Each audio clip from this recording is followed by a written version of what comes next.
Hello Commanders, welcome back. Last time we took a look at the Diamondback Scout, a versatile ship that can perform a number of activities and is especially good at combat and a distant exploration vessel.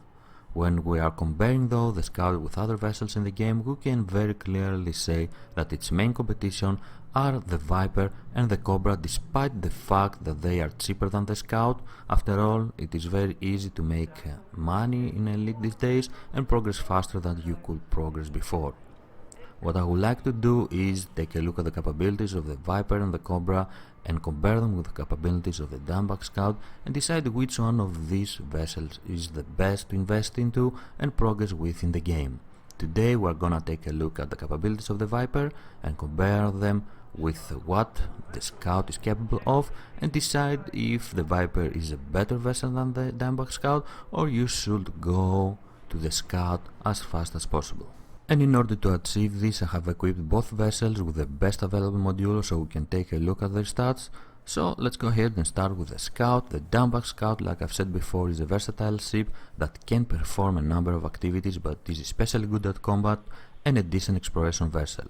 With its best available modules equipped, it has an available power of 15.6 and this amazing jump range of 26.56 light years. The price of the Scout is at around 550k credits, and as you can see it has only 4 internal compartments, of which 3 class 3 and 1 class 2. The Viper on the other hand is a light fighter especially good at combat that can perform other activities as well, but it won't be the best option for these activities. With the best modules equipped, it has 12 available power and 18.25 light years of jump range.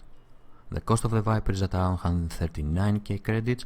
It is almost 4 times cheaper than the Scout, and it also has 4 internal compartments, of which 2 class 3, 1 class 2 and 1 class 1.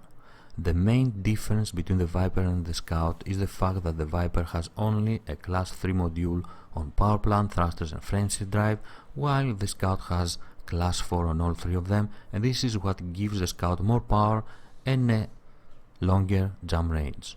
Another main difference between these two vessels is the fact that the Scout has 3 class 3 internal compartments and 1 class 2, while the Viper has only 2 class 3, 1 class 2 and 1 class 1. This allows the Scout to equip better cargo racks and perform some activities that require cargo racks in a better way than the Viper.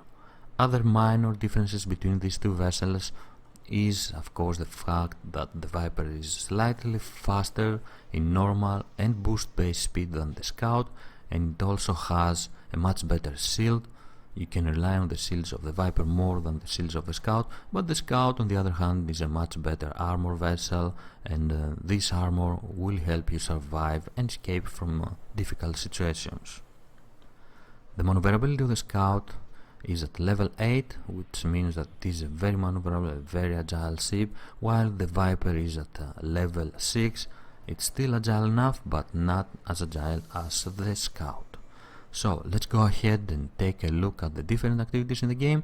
We are going to start with, of course, trading and everything that requires cargo racks. Let's go and equip our Viper with only cargo racks and see what is the maximum cargo capacity we can achieve.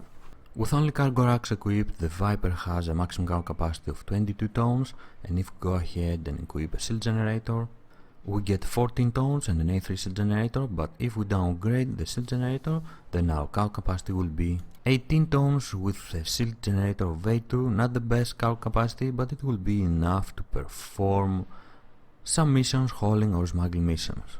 The Scout now, with only cargo racks equipped, it has 28 tons of cargo capacity, and if we remove one of these cargo racks in order to equip a shield generator, then our cargo capacity will go down to 20 tons. We cannot downgrade the shield generator any further on the Scout, so that means that the Scout will only have 2 more tons than the Viper.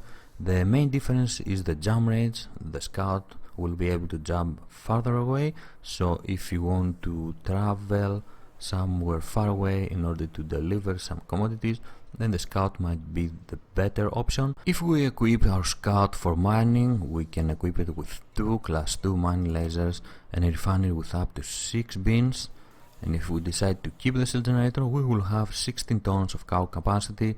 Not the best, there are other options better than the Scout, but we are now comparing with the Viper.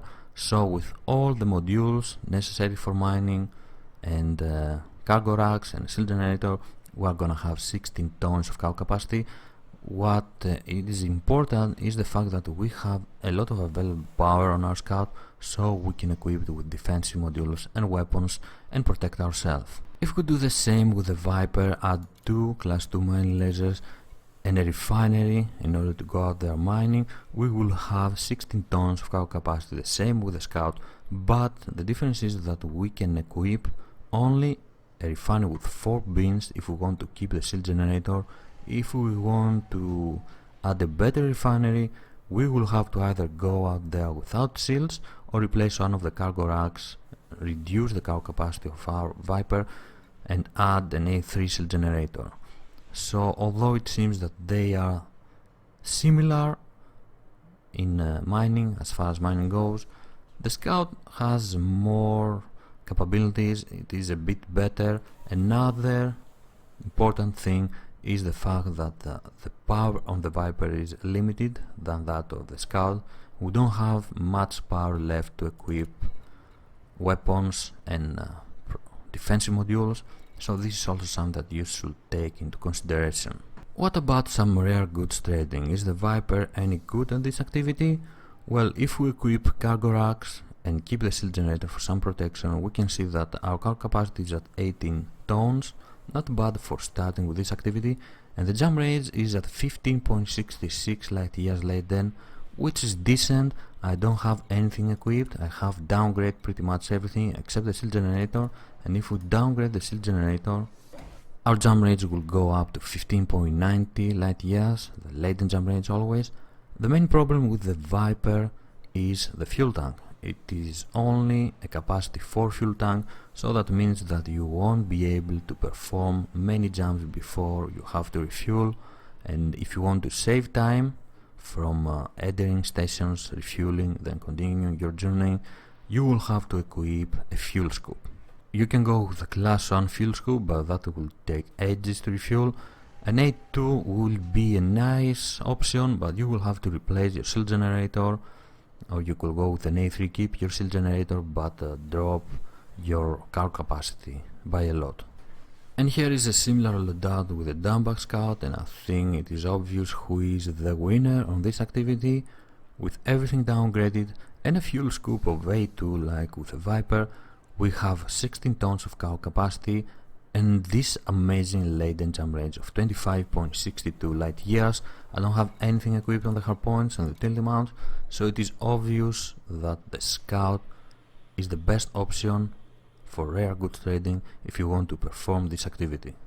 So let's go ahead now and take a look at the exploration capabilities of these two vessels, although we do know who is gonna be the winner at this activity as well. With almost all the necessary modules for exploration, we are missing the autofield maintenance unit, and as we have talked about this on the review of the Diamondback Scout, it doesn't have enough internal compartments to equip everything you need to take with you for exploration.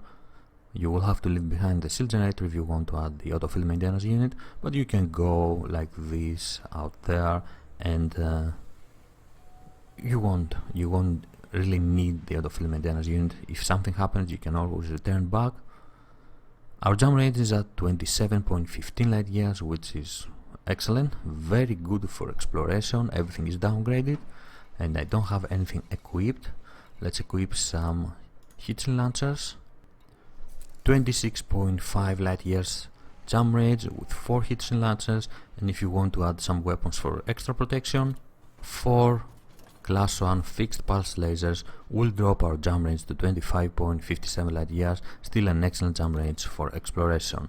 What makes the Scout such a good exploration vessel is of course the fact that it can equip an A4 frameshift drive, but also it has a very nice capacity of fuel tank, 16 tons of fuel tank, much better than the Viper. The Viper now with a similar loadout has a quite decent jump range, 18.74 light years. The problem is the capacity of the fuel tank, it's just too small. Of course we could go and equip more fuel tanks and increase our capacity, but like the Scout it only has 4 internal compartments, and that will mean that we will have to leave behind a shield generator, probably. It will be not the best option to leave behind one of the scanners, because this is what we are gonna need for exploration. If we go ahead and equip some heatsink launchers and some weapons for protection, then our jump range will drop down to 16.6 light years with 4 class 1 fixed pulse lasers and 2 heatsink launchers. It's not that bad, but the Diamondback Scout is obviously much better option for exploration, and in general it is a much better option for anything that has to do with distance. If you want to jump far away, either for exploration or for rare goods trading or for a mission that asks you to go far away, we have tested them, these two ships, in pretty much every activity in the game except their main role, which is combat. They are both considered combat vessels, so let's find out which one of these two is the best combat option. Both the Viper and the Diamondback Scout have the same layout of hardpoints. They both have 2 small hardpoints class 1 and 2 medium class 2. The difference is where they are located, these hardpoints. On the Viper, the 2 medium hardpoints are placed under the nose, and this is creating some problems, not serious problems, but it will be a bit difficult to hit your targets unless you elevate the nose of your Viper a bit. That's the only problem with the Viper. In general, the placement of the hardpoint is quite good, and you can use 4 fixed weapons and fire with them at once on your target. I'm gonna go with a split loadout with 2 lasers and 2 multi-cannons, all fixed, so we can test the placement of the hardpoints. I have also equipped a chaff launcher and a shield booster of D0. We have enough power to equip a shield generator of A3 and shield cell bank of A2, and of course a fuel scoop of A3. Because the fuel tank of the Viper, you are gonna need a good fuel scoop that will allow you to travel around. Another limitation of the Viper is of course the power. If we want to equip something better, we are gonna have some problems. We will have to leave something out of the loadout. So let's go out there and test our Viper with this loadout. Before we go, let's take a speed test to see how fast is our Viper with that combat loadout. 4 pips on the engine. Let's get out of the station. Okay, normal speed is up to 328, around 328, and if we boost, we can go up to 410, around 410. Let's boost one more time. Yes, 410 boost speed, not bad at all. Now let's go and start shooting targets. Let's go after this Python and help the NPC destroying it. Let's do this. It's in a wing. I hope we won't have any real problem. It's body. Let's get in there and start shooting both of our weapons. And the shields are down quite fast, with help from NPCs of course. Don't want to crash that guy.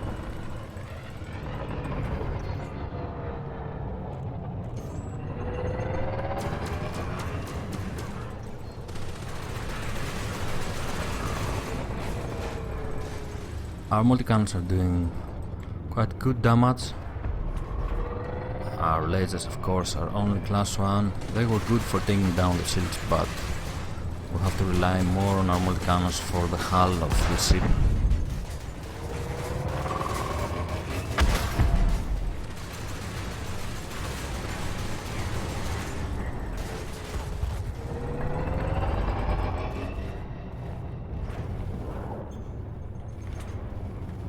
Obviously the other NPCs are providing a welcome assistance, but we could take down the Python by ourselves with our multi-cannons.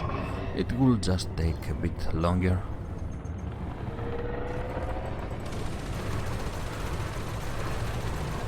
And it's dead.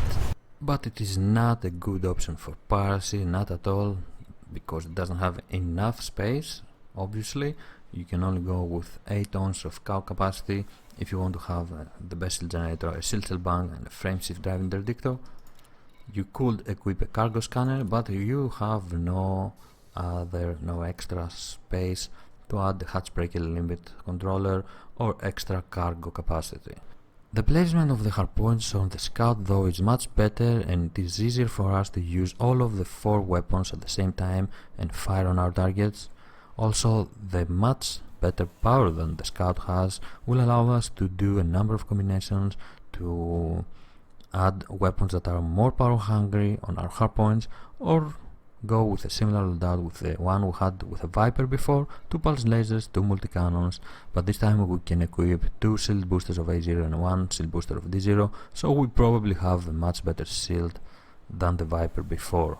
A shield generator A3 and a shelter bank of A3 will give us the opportunity to stay out there for longer and survive a difficult situation much easier than with the Viper. So let's get out of here and test our Scout in combat. But before we do that, let's find out if our Diamondback Scout is faster than the Viper. So let's get out of here.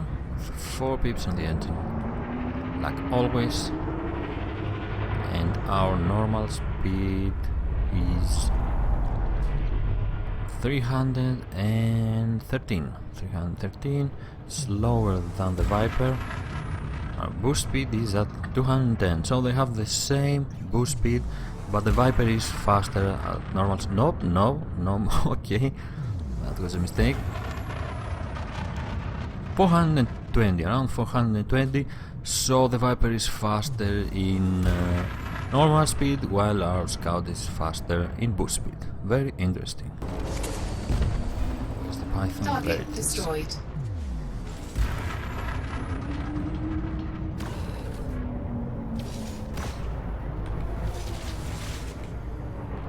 Because of the extra maneuverability of the Scout, it's easier for us to stay behind our targets. Easier than with the Viper, that is.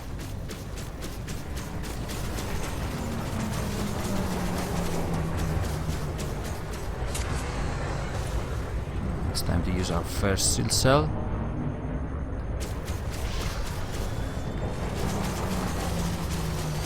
Also, the placement of the hardpoint is much better than that of the Viper, and it allows us to hit with all of our weapons very easily.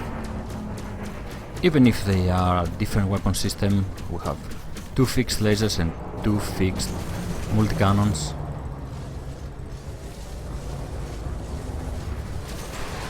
Shields are down and he's gonna die.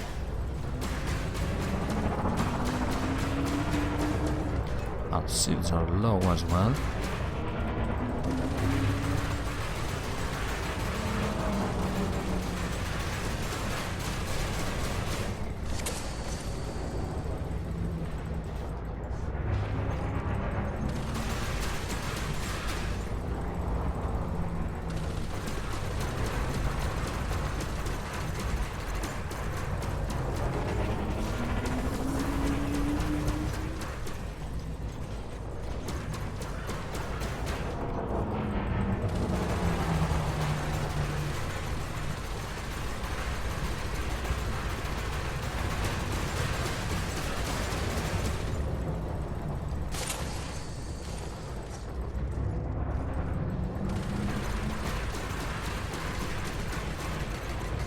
Scan detected.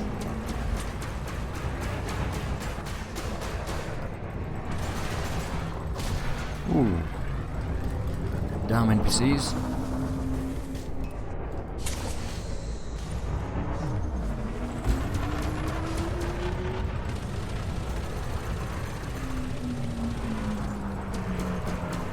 And it's dead.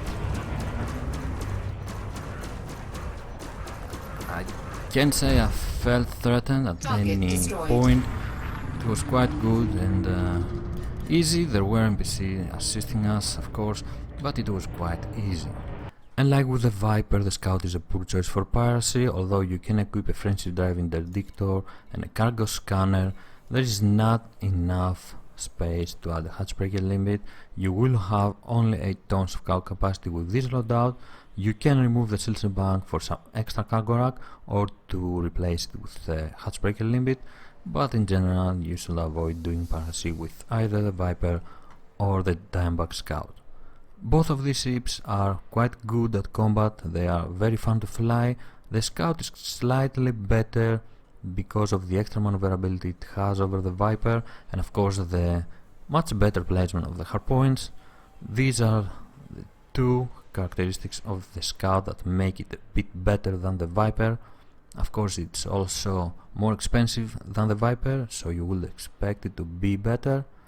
You can go with either, you won't have any problem, you will have a lot of fun. What makes the Scout a much better option than the Viper is its ability to perform other activities better than the Viper, such as rare goods trading, having more car capacity, even if it is only 2 tones, that's still more profit, and of course exploration. Until you have enough money to buy the Scout, you can stick to the Viper. You're not gonna lose. It's a nice ship, it's a very good ship to learn how to fight.